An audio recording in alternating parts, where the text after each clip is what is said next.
Well, I wouldn't say it's real. I wouldn't say it's not real, but most scientists, are saying that COVID-19 is real. I think it's been exaggerated. We are not really getting the exact death toll or this statistics. So, but I know that yes, few people they died as a result of COVID. And it's not that COVID, sorry, I'm not, trying to digress. It's not that COVID-19 cannot be cured. It can be cured because we've been experiencing it, but the only thing is now, they just have to blow it up as if, it's something that human beings cannot, possibly take care of. If there's a first attack, a first episode, all right, in a given population, whereby we try as much as possible to contain and control the cases to the where you get a phase of plateau, and then suddenly there seems to be a reintroduction of the same sickness, which also goes into frightening epidemiological numbers. You can actually say a second wave has come at that stage. The thing we should know is that number one, that COVID is real, whether first or second wave. We should know that it is real, and we should take the precautions which the government has put in place, the non-pharmaceutical precautions especially. Screen echoes from the valley, telling They have introduced politics into it. So many persons don't believe it's real anymore. But to me, it is real because I'm seeing what it has caused in some countries and even in Nigeria. Before now, we were used to about 2 or 3 of those species, but some, which mostly the vaccines were built around, and then which the symptoms were highly predictable.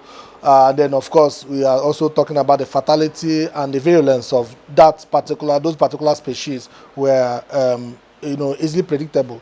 But because of viral mutation, the change in the RNA structure, as occasioned by people that the virus survived in, and then probably without being treated properly, and then of course the incidence of genetic mutation happening in them. Now other species now came up.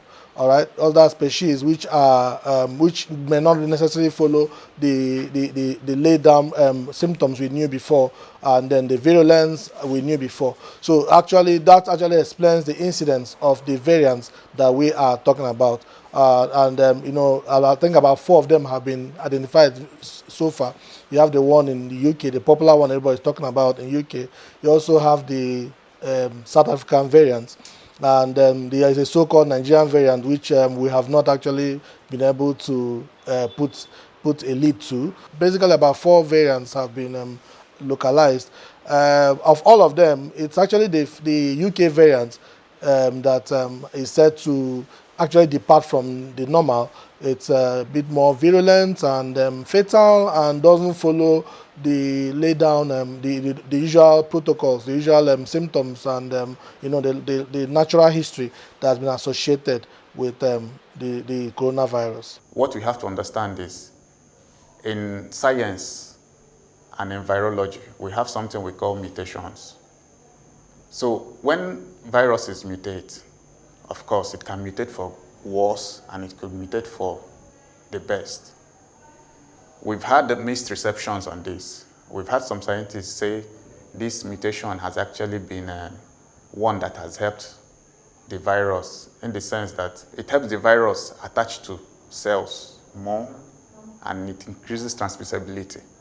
But then, at the same time, it also means that this virus may have lost one thing in its potency, which means it may not really be strong enough to cause that deadly infection it usually causes. But then we can never be very sure, because this is a very new variant that hasn't been studied properly. So until we are well educated, until we are well informed about this, only then can we say for sure this variant is actually more potent or it is less potent. But for now, what we know is that it is more transmissible. Like it's common with most microorganisms. As the body tries to adapt, so do they also try to survive. So if you look at bacteria, they try to get some mutations so that they can evade the body's immune system. So do viruses also do. COVID is a virus, And as the body tries to gain immunity from COVID, so the virus also is trying to evade the body's immune system. So that's why we're having different variants now. It's as a result of mutations. Screen echoes from the valley, telling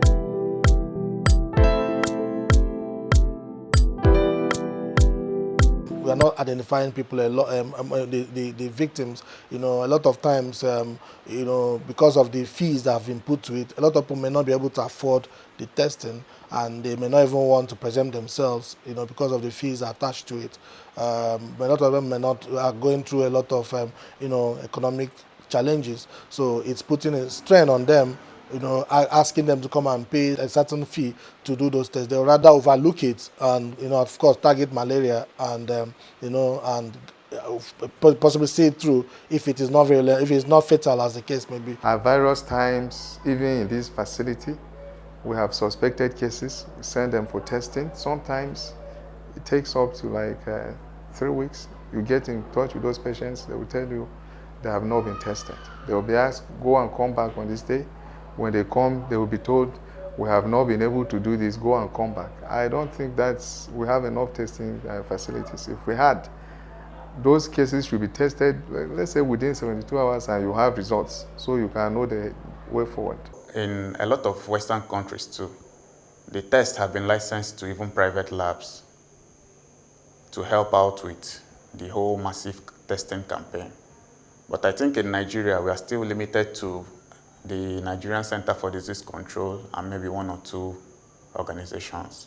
So until we get to the stage where these testings are licensed to private labs and it is done at a very cheaper cost, that people who are actually symptomatic or people who feel like they need to know their status can actually walk down to these places, that is only when we can say we've made progress with testings and tracing.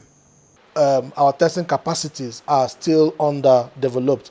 So if you put all these things into consideration, surely you can see with me that we are not testing enough. We are simply not testing enough. echoes from the valley, telling the African story. Malaria was actually a very potent morbidity factor in Africa.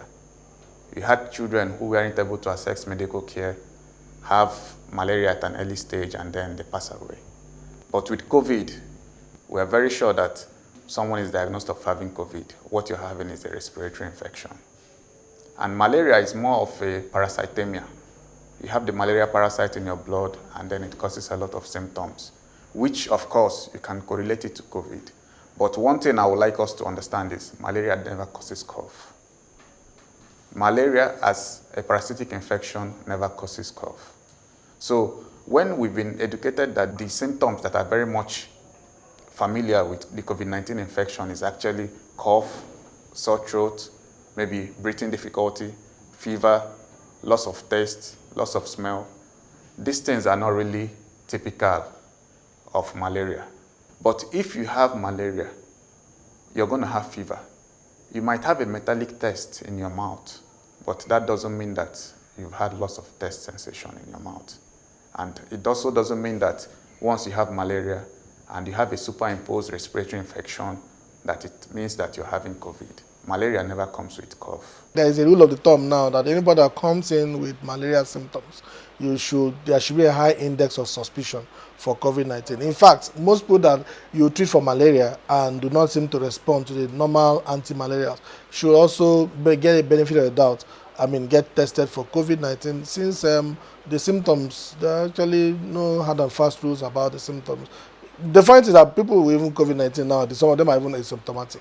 Yes, and no symptoms. They might come for something else, and assuming it was a place where their testing capacity is higher, just you might even discover that someone that came here complaining about even his BP might even be harboring the virus. Meanwhile, no symptoms. So it's not a bad idea for you to also consider COVID as a very strong, index of suspicion in that patient you are treating for malaria.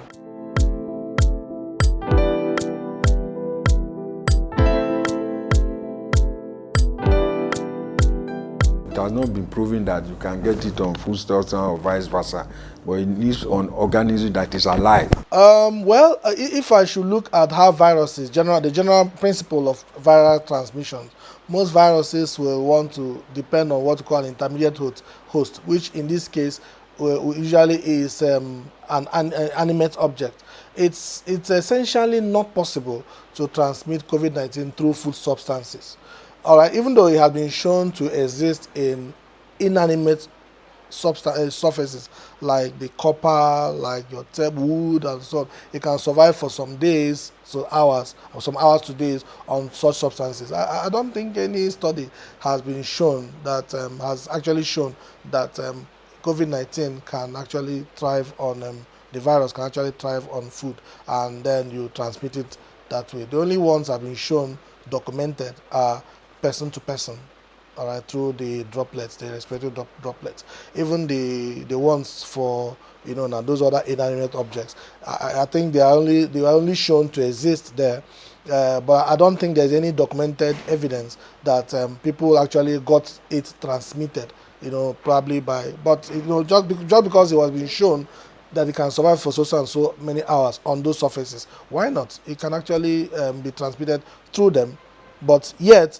there is still no, I stand to be corrected, yet there is no literature so far that has shown that there is an effective transmission from such substances like food from one person to another.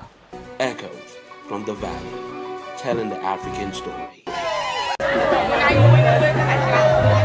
There is still a lot of research on COVID in different places.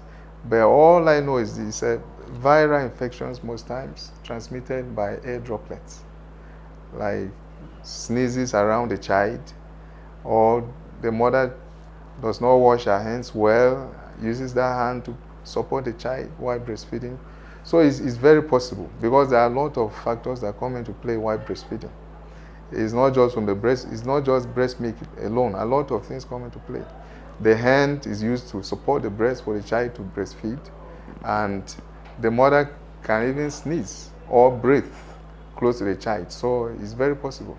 If the viral load is high, why not? If the viral load is high, technically it is also possible that since the breast milk is a filtrate, ultrafiltrate from the blood, it's also possible to find that virus within the breast milk. So it's actually advocated that generally for breastfeeding mothers, since there is a possibility of the virus finding itself as an ultrafiltrate of the blood into the breast milk, it's actually advocated that breastfeeding mothers may have to, of course, while they're in isolation, should try as much as possible not to breastfeed. Echoes from the Valley, telling the African story. Whilst Africa seems to have been a little bit protected, is because of the climate we find ourselves. You know, the climate is a little bit warm, and because of that, the virus does not thrive. Or no, not that it doesn't thrive, it's not as aggressive during the hot weather we find ourselves. But in the cold region, in the Western world, that's where you discover that it's during the cold season that people have this upper respiratory tract. Even ordinary cold, catarrh, they are more prevalent during the Harmattan haze period. And that's the same thing that goes with coronavirus, because it's an respiratory tract infective organism. So it is, Africans are better protected by the sun God has given to us, and it's directly affecting our skin and our system. Because of that, we are a little bit slightly protected against the virus, and that's what has kept us for some time from the aggressive nature of the spread. When COVID initially started, people were predicting doom for Africa, in the sense that our health facilities are not strong, and the way we operate, people thought that is going to be doom for Africa. But the climate has favored us, especially Nigeria. We're in a temperate region, and most of these acute upper respiratory tract infections, they do not do well with temperate climates. That's why one of those preventions is people inhale steam. Just keep the place warm, and it doesn't survive. But look at countries like UK, where it's excessively cold. You see that COVID thrives better there. So climate has a lot to do with the spread of the infection as well. Some commentators have been talking about the effect of the climate. People have not really made up their minds. It's most of those, most of these assertions that we've heard about climate affecting COVID-19, I will call most of them speculations. Nobody has actually come out clearly, but these are just scientific myths, or so to say, which goes on to say that probably why COVID-19 is not as fatal as it is, has a lot to do with the climate condition as well as our genetic makeup. Well, those are actually speculations which are yet to be confirmed, scientifically, proven beyond all reasonable doubt. Okay, so that's why I wouldn't say that if there is any change in the climate, if the environment gets colder, as the case may be, that we're also going to see we're going to see COVID-19 spike more. I wouldn't say that because I'm yet to believe or be convinced that whatever issues we are having with COVID-19, especially as far as this part of the world is concerned, has anything at all to do with climate, because we have not established that beyond all reasonable doubt. COVID has impacted more on climate change than climate change has impacted on COVID. Reason being, since the whole COVID pandemic started, we've had a lot of shutdowns. Workplaces were shut down, schools were shut down, people asked to stay at home. And this has meant a lot of decongestion on the roads, on the streets, in the cities, factories being closed down. So these fumes that actually cause the ozone layer to wear off and lead to climate change, we've seen them reduce drastically. So in this instance, we can actually say COVID contributed to helping the climate better. We can say that, And then coming to the fact that, okay, we are in a cold season, and usually these respiratory infections thrive in the cold season. We cannot say for sure that this cold season has meant that COVID is actually on the rise, because COVID has been proven, not fully proven because it's still under research, but we found out that the SARS-CoV-2 virus can actually be on surfaces longer than you imagine. I've seen articles where they said SARS-CoV-2 has been on surfaces for more than 5 days. So whether there was cold, whether the environment was hot, I don't think it changed the stability of the virus. Screen echoes from the valley, telling our leaders are not being sincere, seriously. Like the other day I heard in the news that people coming into Nigeria, they will be checked and they'll be quarantined for 2 weeks. They were so hammering on it. But to my greatest, I know of people that are in the country, they collected money and they are not being quarantined. I have not seen anyone who have COVID, and I don't know anyone who knows anybody that have COVID.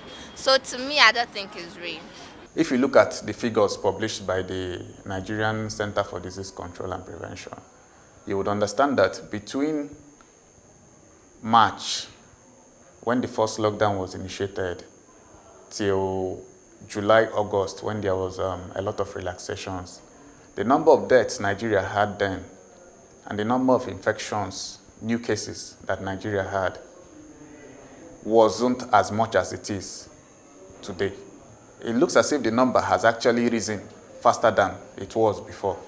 And that is because when you look around and then you feel like nothing is happening around you, you have that in mind and you take that attitude into your daily life, which when this second wave now strikes and you have a virus that is more transmissible, with the same attitude you continued with from the first wave, it means danger.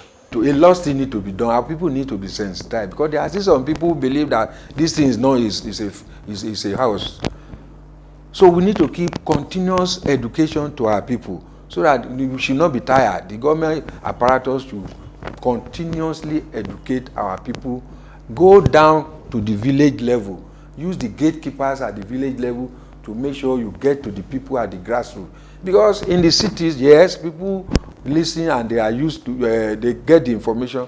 But back home in the villages, where there is no information getting to them, proper or adequate information, people are ignorant of some of these things, and they wave it one side is a big man disease, it's an urban disease, and that's what is going on in the village. So government need to trickle down this awareness campaign to drive down to the villages so that people will be properly briefed and they are well informed. These are highly verifiable things. You can easily find your way into an isolation center, spend a few hours there, and then you can come out and see for yourself whether it is scam or not. By the time you see the way people are struggling to breathe, by the time you see the way people are on oxygen, the way people are on ventilators, people are begging to breathe. People cannot breathe as easily as struggling to breathe. And the way bodies are packed every second, dying and all that. I'm sure if instead of us to keep saying it's a scam, stop believing, not believing and all that. Let's forget about what happens in US, what happens in Italy, what we watch on TV.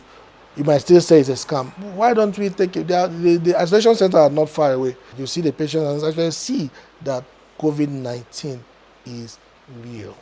Echoes from the Valley, telling the African story.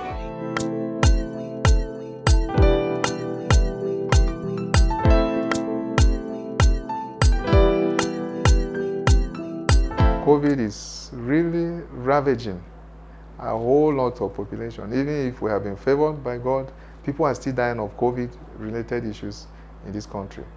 I think the preventive measures of wearing face masks, regular hand washing, avoid touching of nose with your nose, mouth, eyes, ears,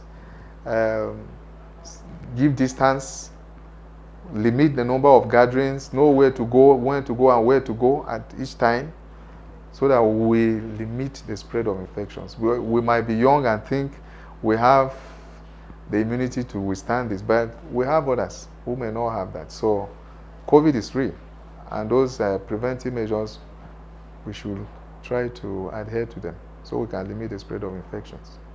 COVID is real, that's one. Please follow the protocols. We all now know the protocols.